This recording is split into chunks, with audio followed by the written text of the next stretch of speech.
Okay, what if I told you that the fate of an entire civilization, I mean, its incredible rise to a golden age and its complete collapse into chaos, what if that all hinged on just one simple idea? Well, that's exactly what we're diving into. We're exploring this amazing ancient story called the Cakkavatti Sutta. And trust me, it's not just some tale about a lost world. It's about the power of our own actions right here, right now. So the story kicks off in this just breathtaking golden age. Get this, people lived for 80,000 years. And we're not just talking about living a long time. It was a world of incredible peace, incredible prosperity. And why? Well, it's because people's default setting was basically kindness and wisdom. Their actions were just naturally skillful. All right, so you've got this perfect world, right? The big question is, what went wrong? And that's really the core mystery here, because it wasn't some huge natural disaster or foreign invasion that brought this amazing world to its knees. Nope, the collapse actually started from within. And this leads us to what the story calls the Great Decline. And it's not some sudden event. It's this slow, creeping decay. Society just loses its way, and the story points to a single cause for all of it. People simply forgot what it meant to act skillfully. So, what does unskillful action even mean? Well, think of any action that's rooted in things like greed or hatred or just plain confusion. The stuff that causes harm to yourself and to other people. As these kinds of behaviors started to spread, it set off a chain reaction. Suddenly, everything that made their lives so wonderful, all the wealth, the beauty, the pleasure, it all just started to fade away. And most dramatically, so did their lifespan. And just look at the scale of this collapse. It's staggering. The story charts this decline from that incredible golden age of 80,000 years, all the way down to 100 years, which interestingly enough, the text points to as, our present day.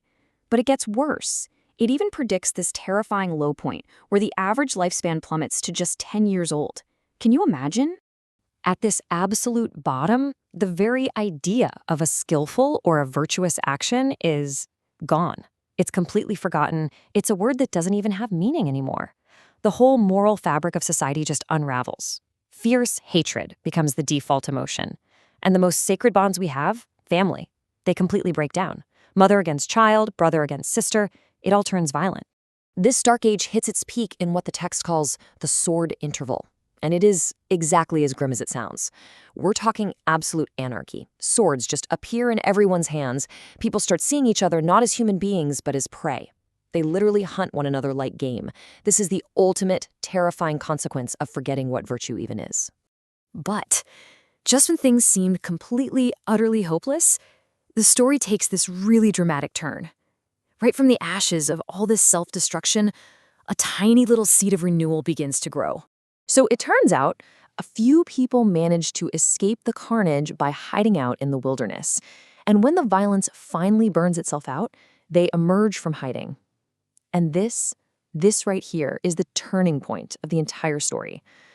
They look at the absolute devastation around them, they reflect on what happened, and they make a conscious, collective decision. They decide to abandon the unskillful ways and to rebuild their entire world on a brand new foundation, a foundation of virtue. And you know what?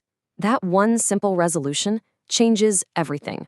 The whole cycle reverses. Because skillful actions are now the foundation of their society again, everything that was lost starts to come back. Their lifespan steadily increases, climbing all the way back up to that incredible golden age of 80,000 years. Okay, and this is where the story gets really, really interesting, because the text makes this brilliant pivot. It takes this huge, epic myth about the rise and fall of civilizations, and it reveals that the whole thing is actually a powerful metaphor for what's happening inside our own minds. The teaching then offers this incredibly profound piece of advice. In a world that's always changing, and think about our own lives, right? Our personal cycles of good times and bad times, we're urged to stop looking for safety in external things. Stop looking out there. Instead, we have to find that refuge within ourselves. We have to make our own mind our island. So, how do we actually build this inner island? Well, the Sutta says we do it by using the Dhamma, which just means the teachings, as our guide. And what does that mean in practice? It simply means cultivating mindful awareness. It means paying close attention to your body, your feelings, and your thoughts, but without getting totally swept away by them. And the story concludes with this really powerful redefinition of what a good life even is. It takes all those ideals from that perfect golden age, long life, beauty, wealth, and it shows us that their true forms are actually internal qualities that any of us can cultivate, right here, right now. Let me show you how that shift looks. So, that worldly idea of long life, that's reframed as the inner treasure of sustained focus. True beauty? Oh, that's not on the surface. It's the virtue and integrity of your actions. Real wealth? It's got nothing to do with what you own. It's the goodwill you feel for all living beings. And true strength? That's discovered in a mind that has been liberated. And listen to this. The story makes an incredible claim about this inner strength. A mind that's been freed through awareness is so powerful that there's apparently only one force in the entire universe that's stronger. And that's Mara, which is the very embodiment of temptation and unskillfulness itself. That's it. That's the only thing more powerful. So when you boil it all down, the grand, epic story and the intimate, personal practice, they both point to the exact same truth. The world we experience, both what's going on outside of us and inside of us, it's not random. It is built, literally moment by moment, by the quality of our own actions. And so this ancient story leaves us with a pretty vital question, doesn't it? It's arguing that skillful, virtuous action, that's not just some nice, fluffy idea.